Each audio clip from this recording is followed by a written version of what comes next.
Welcome learners, have reached chapter number 7 of our course on basics of economics, and this particular chapter caters to unemployment in India. Now, whenever we speak of the word unemployment, we have two parts, un and employment. Basically, employment means something where you are engaged in an activity which gives you some returns, and these returns, like for example, salary, are used for your own survival, own living, raising your own standard of living, status, whatever.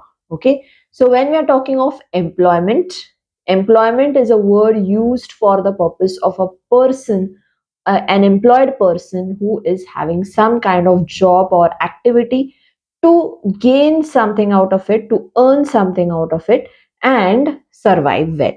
Okay, so survival is connected with employment. And when we say unemployment, unemployment is something which means the person is not having the employment, and they are not engaged in an activity which can help them get money, get meet their needs and survive. Okay, now in the case of economics, employment and unemployment are defined in a specified manner. When we speak of unemployment, it is talking in certain terms. Now when we are talking of the study of unemployment in economics, we study it with various factors. Now first factor that defines its study is the nature. What is the type, what is the nature of employment that you have? Second is we would talk about it in terms of age group. What is your age group? What is the age that the person is having, and whether that person is employed or not employed. Then we also speak of demand and supply of labor. So basically, unemployment, when we are talking of, we will also take into consideration how much is the demand for a particular work or activity and how much is the supply. So based on this, we can understand how much is the unemployment and why is there an unemployment. Okay. Then coming to the next type, next part which we are talking of is the wages. Okay, prevailing wage rate. So when we talk of wage rate, so wage rate is an important thing for the purpose of labor, right? Specifically the blue collared employees. So for them, wage rate is very essential and important to decide on whether they can survive well or not. According to NSSO, that is the National Sample Survey Organization, they are saying that unemployment will be defined in different patterns and different terms. They say that a person would be considered as unemployed if the person is working for less than 14 hours in that particular week. And if at all they work from 15 to 28 hours, then they will be considered as underemployed. That means they are not sufficiently employed. And if the person is working for 8 hours, at least 8 hours per day, and is working for 273 days in the entire year, they will be considered as employed. Okay, so these are three main things, main categorizations of unemployed, underemployed, and employed. You should also be knowing about certain terms which are associated with this unemployment and employment thing. One thing is that people may decide that I don't want to work, right? A person may be lazy and say, I don't want to work. I will live with the money that my parents are giving, my brother is giving, my husband is giving, whatever. So they may decide that voluntarily, I don't want to work. So that's a different story, right? Your work may, I mean, you may have the work availability, you may have job proposals, but you're not ready to accept it. That is voluntary unemployment. Now there may be some people who may have, I mean, who have the willingness to work, they have the qualification to work, but they don't have the jobs available in the market. So these people would be called as involuntarily unemployed. So they want employment, but they don't get it because of certain factors like industry availability. Then profiles are not created for the job. Too many people who are qualified in the same type of profile. So these may be different reasons why they could be involuntary unemployed.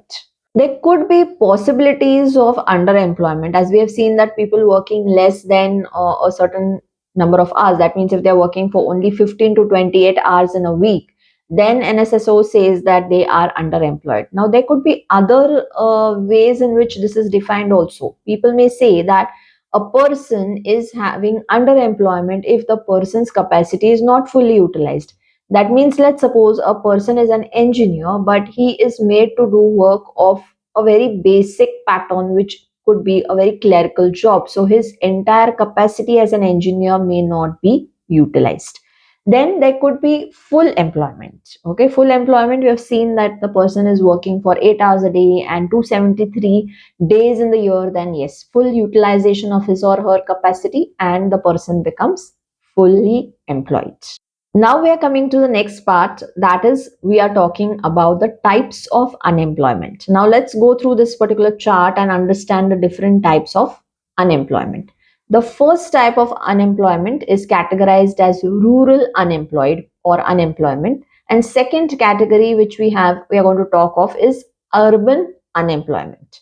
Now in rural unemployment, we know rural areas which are in our country and urban areas are there in India. Rural and unemployed people may be seasonal unemployment. That means if you're working in a sugar cane factory, let's suppose, in sugar industries, what happens for only 3 or 4 months or maybe 5 months, you have jobs because when there's a sugar cutting season and then it has to be transported to the sugar industry. And even sugar industries run for that time period when the sugar cane is available.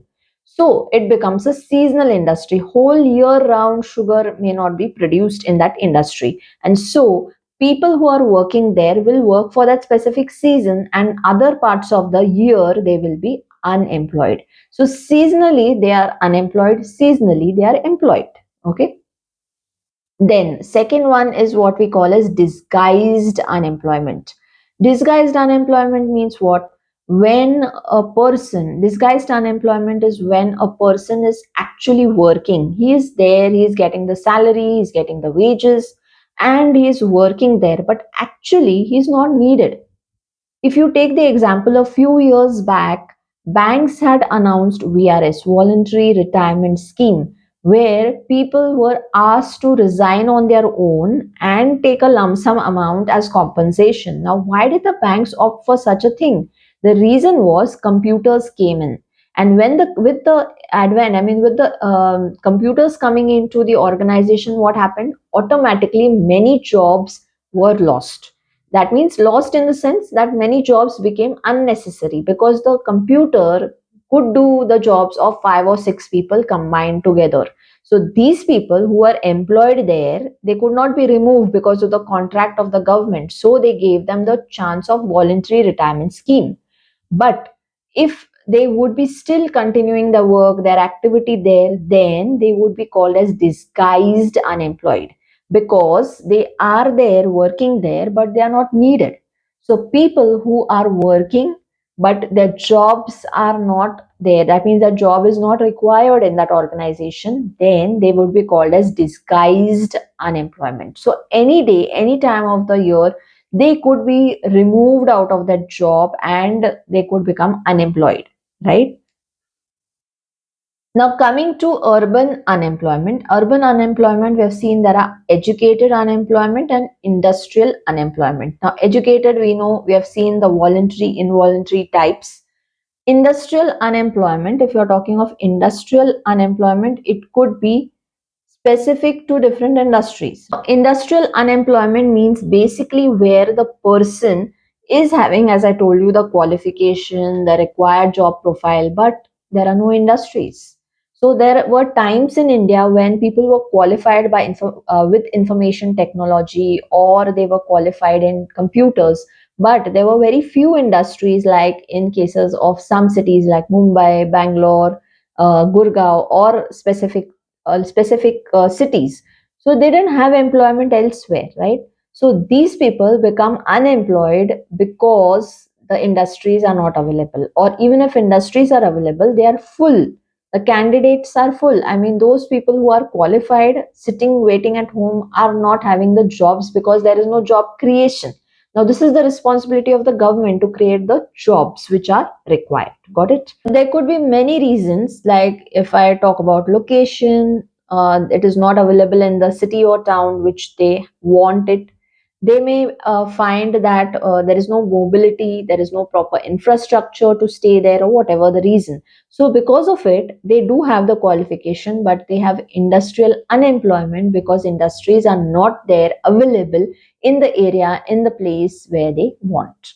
In industries also, there are varied types of unemployment. One type of industrial unemployment is the technological unemployment, which means technology has upgraded itself. Like now we have artificial intelligence coming in, and people who are not aware of artificial intelligence, even if they know the computers, even if they know coding, and if they are not well versed with AI, they will face job losses. So this is where we are talking of technology coming into picture, but people are not upgrading, so it becomes technological unemployment. Second type would be what we say as frictional unemployment. Now, frictional unemployment means what? Maybe there is a factory which is running, there are labor who are working, and suddenly there is electricity power shortage, or it's like a short circuit happens, or some there is power outage or whatever, and due to which the industry stops. Now, what happens when the machineries are stopped, when the industry has come to a stop for that time period? People may be told to not come for the job for the next 10 days, right? So, this is temporary. Frictional unemployment is not permanent. It could be due to a natural calamity. It could be varied reasons why you may find some time period, time frame in that industry when the people are said to stay at home. Maybe they are called back, they may not be called back, depends. But normally this is a temporary situation, and most people would be called back on the job after a certain time frame. Now, this could be due to the business cycles. Business undergoes the upward trend, then it goes to the downward trend. There could be a recession happening in the business, depression happening in the business, and because of this, profits go down, income goes down, industry slows down, and so they may decide not to hire the people at that time frame. So basically, it's like a cyclical unemployment. Some days they have work, some days they may not have work. Like construction industries also, labor, if you see, in the construction industries, there are time frames when there is a boom. And in that time frame, and when the construction activity is in full swing, labor get jobs. But when the industry or that construction industry stops the work, automatically they become unemployed for that time frame. Then again some other builder comes up and he starts the work, they get employment there. So contractual labor, wage labor, all these people may have this kind of cyclical unemployment. Then comes is the structural unemployment. Now, this is because of a change in the policy of the government, the industries which are available because the government decisions. So, like there could be possibilities that a sudden change may take place because the government decides on a certain policy. For example, now if the government says from tomorrow that no diesel or petrol buses will ply on the road, there should be all electric buses, what will happen? Suddenly people who were employed and who had all the labor force, workforce, people on the office jobs who were manufacturing, making those type of petrol and diesel vehicles would become jobless, at least till the point when they can get employed in the new industry of electric vehicles. But if they are not qualified for those electric vehicle job, they will become unemployed. Then another example would be like in some areas, like if you're talking of travel destinations where people are employed because they have the horses, and these horses carry the tourists to different hilly areas. Now suddenly if the government decides no, we are having a ropeway in that area, so people who are using those horses for their employment for the purpose of getting money will now become unemployed. So this is what we call as structural unemployment, and this becomes a long term phenomenon. It is not a short term one. Because of change in policy of the government, suddenly people lose the employment and it could be permanent. Look at the state-wise unemployment in India. This is just giving you an idea. This is from the year 2015, 16. Now almost 10 years have gone. But the data available to us is the state-wise unemployment rates in India for 2015, 16. So we will just take a look at it and see how it is calculated, how it is counted. Now what is done? They have put the states from the order of the most unemployed to the least unemployed. Okay, so this is per thousand. How many people in 1000 are unemployed? Okay, complete unemployment. So highest is Tripura, which has 197 per thousand people are unemployed. Whereas if you look at the last state, 29 state, which is given here, Gujarat has 9 people who are unemployed out of 1000. So out of 1000 people, only 9 people are unemployed. So the states from, you can say, maybe Maharashtra also 21, Chhattisgarh is 19, Karnataka is 15, and Gujarat is 9. So these are the best states because they have good employment in that state. So it's just a rough idea to understand how data is collected, accumulated by the government to understand unemployment rates and to take action on it. Learners, this particular section has given you an idea about what is unemployment, what are the different types of unemployment, and in the next section, we are going to talk about what are the causes of unemployment. So let's move further to understand that in the next section.